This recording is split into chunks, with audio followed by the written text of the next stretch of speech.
রাম নামে কিছু পৃথিবীতে ছিলই না। শাস্ত্র প্রমাণ করে না, ইতিহাস প্রমাণ করে না। ভুয়া খামাখা রাম মন্দির নাম নিয়ে অযোধ্যার মসজিদ, বাবরি মসজিদ ভাঙো।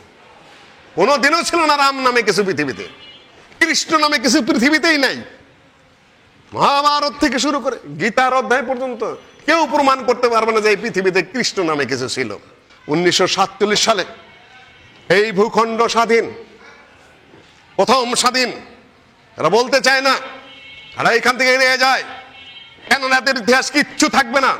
যে সকল ফালতু চিন্তাবিদ, ফাউল লোকেরা জায়গায় যায় কথা বলে, যারা 52 সাল থেকে ইতিহাস শুরু করেন, 52 কম না, 71 ঐতিহাসিক বিষয় রয়েছে, কিন্তু 47 ছাড়া তুমি 52 পাইলা কোথায়, 71 পাইলা কোথায়? কোন ভূখণ্ডটা বাংলাদেশ? সংবিধানের প্রথম পাতায় লেখা আছে যে 47 সালের যে ভূখণ্ড পূর্ব পাকিস্তান, সেইটাই বাংলাদেশের মানচিত্র। তুমি ভুলে যাচ্ছ কেন? সেটা কি কারণে এসেছে এই ভূখণ্ডটা?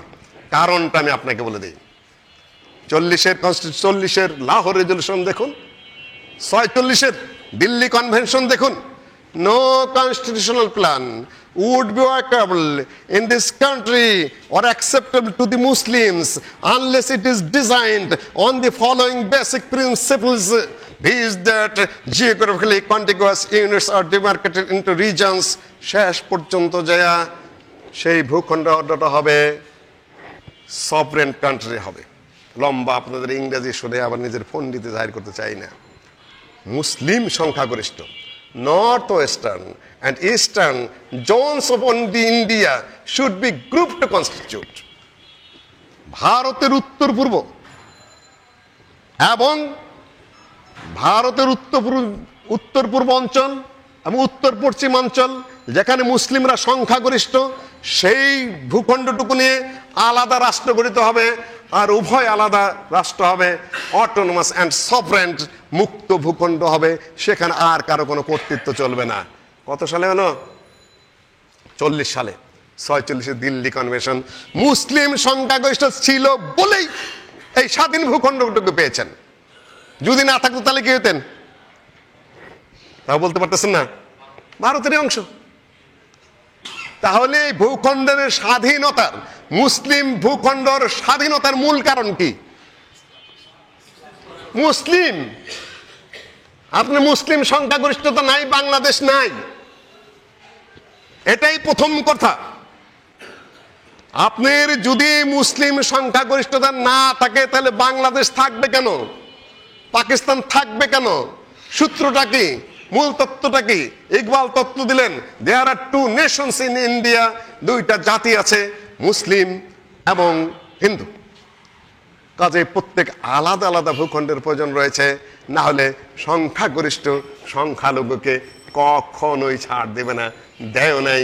এখন যে মুসলিম ভূখণ্ড লোকগুলা রয়েছে তাদের অবস্থা কি? রাম নামে কিছু পৃথিবীতে ছিলই না। শাস্ত্র প্রমাণ করে না, ইতিহাস প্রমাণ করে না। ভুয়া খামাখা রাম মন্দির নাম নিয়ে অযোধ্যার মসজিদ, বাবরি মসজিদ ভাঙো। কোনোদিনও ছিল না রাম নামে কিছু পৃথিবীতে, কৃষ্ণ নামে কিছু পৃথিবীতেই নাই। মহাভারত থেকে শুরু করে গীতার অধ্যায় পর্যন্ত কেউ প্রমাণ করতে পারবে না যে এই পৃথিবীতে কৃষ্ণ নামে কিছু ছিল। কিসের কৃষ্ণ? কোথার থেকে আসলো? কার কত গপ্প। কংস রাজার ঘরে জন্মগ্রহণ করলো, জন্মের পরে বাচ্চা মেরে ফেলে, কাজে মায়ের গর্ভ থেকে বাচ্চাটাকে চালান দিয়ে দিল। সেটা আবার এসে একেবারে গোকুলে জন্মগ্রহণ করলো, সেখান থেকে আইসা এই সেই নানান কিছু। তারপরে যখন কুরু পাণ্ডবের যুদ্ধ হলো, তখন অর্জুনের পক্ষ নিয়ে রথে চড়ে অর্জুনকে পরামর্শ দিতে থাকলে, এই করো সেই করো, দুনিয়ার বাহুল্য কথা। দেখলো কে? কুরু রাজার ঘর থেকে আমাত্মকে দিব্যি চক্ষু দেওয়া হলো। দূর থেকে অনুভব করে দেখা গেল যে অর্জুন আর কৃষ্ণের মধ্যে কি কথা হয়েছে, সেটার নামে গীতা। এটাও একটা গ্রন্থ, আর কৃষ্ণ একজন জন্তু, আর কোন অস্তিত্ব আছে? এর উপর ভিত্তি করে আবার চিন্ময়, উনি সনাতনী। সনাতন কাকে বলে? সনাতন কি? প্রথম আদি। সনাতন তো হলো কারা? বেদের উপর যারা আছে তারা। গীতা সনাতন না। আর তুমি সনাতনের এ কে হতে পারে? ব্রাহ্মণ হতে হবে তাকে। তুমি ব্রাহ্মণ না ক্ষত্রিয় না বৈশ্য না শূদ্র, যতটুকু বুঝতে পারছি তুমি ব্রাহ্মণ না ক্ষত্রিয় না, বড় জোর বৈশ্য হতে পারো। তুমি একবার বলছো তুমি ব্রহ্মচারী, তুমি আবার বলছো তুমি সনাতনী, আবার বলছো তুমি কৃষ্ণচারী। তুমি এক এক সময় এক এক ভাব দর্শ, তুমি আসলে কি? সম্পূর্ণ ধোঁকা এবং প্রতারণা, কিছুই না। মাথার মধ্যে টিকে একটু রেখে তারপরে কপালে চন্দনা চর্চিত, গলায় রুদ্রাক্ষের মালা দিয়ে আর গেরুয়া বসন ধরে উনি মহাব্রাহ্মণ সেজেছেন। কিছুই না, ভুয়া। এদেশের সনাতনী হিন্দুরা তাকে মানেও না, চিনেও না, জানেও না। একটা ভুয়া সংগঠন।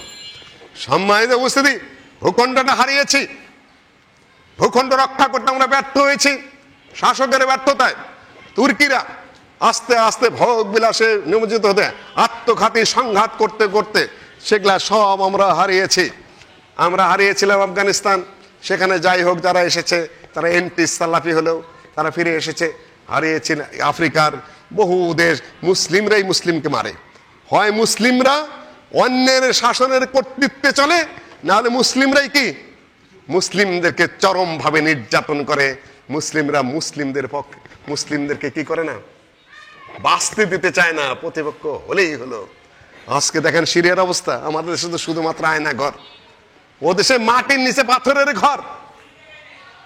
বাশার আল আসাদ প্রায় 2 দশকের বেশি যাবৎ যেভাবে নির্যাতন করেছে, যেভাবে অত্যাচার করেছে মুসলিমদেরকে, অন্যেরা করেছে। ইরানে সেখানে ইমাম বুখারী বারবার সেখানে গেছেন, নিসাপুরে খোরাসানে, সেইখানেই আপনার দাউদ জাহিরির সেখানে হাদিস পাঠের স্থান, সেখানেই আপনার ইমাম বুখারী হাদিস পড়েছেন এর কাছে, হানজালির কাছে। তার উস্তাদ কি হানজালি বলো? ইয়াহিয়া, নাম বলতে পারতেছি না এই মুহূর্তে, মাথায় আসতেছে না, আসবে। তারপরে সেখানে ইমাম নাসাই, সেখানে ইমাম মুসলিম হাদিস দর দিয়েছেন, সেখানে আহলে সুন্নাহ ওয়াল জামাতের রাষ্ট্র। সেগুলা কোথায়? সব মেরে কচুকাটা করে দিয়েছে। আর বলছে ইসলামী ইরান। মুসলিমরা মুসলিমদেরকে যতটা অত্যাচার করে নীরবে নিভৃতে, কেননা আমার পার্টি বাঁচাইতে হবে, আমার দল বাঁচাইতে হবে, আমার ক্ষমতায় থাকতে হবে, প্রতিপক্ষকে দমন করতে হবে। আল্লাহ নবী বলেছেন যে মাসালুল মুমিনিনা ফি তাওয়াদ্দিহিম ওয়া তারাহুমিহিম কাল জাসাদিল ওয়াহিদ ইযা ইশতাকা মিনহু উদওয়ুন ওয়াহিদ তাদআ লাহুম সাইরুল জাসাদ বিল হুম্মা ওয়াস সাহার। মুসলিমদের উপমা হলো যে তারা এক দেহের মতো, সারা এক দেহের অঙ্গের মতো। যদি কোনো এক অঙ্গে আঘাত পায়, সারা দেহ জ্বরে এবং ব্যথায় জর্জরিত হয়ে পড়ে। এখন তো আর তা হচ্ছে না।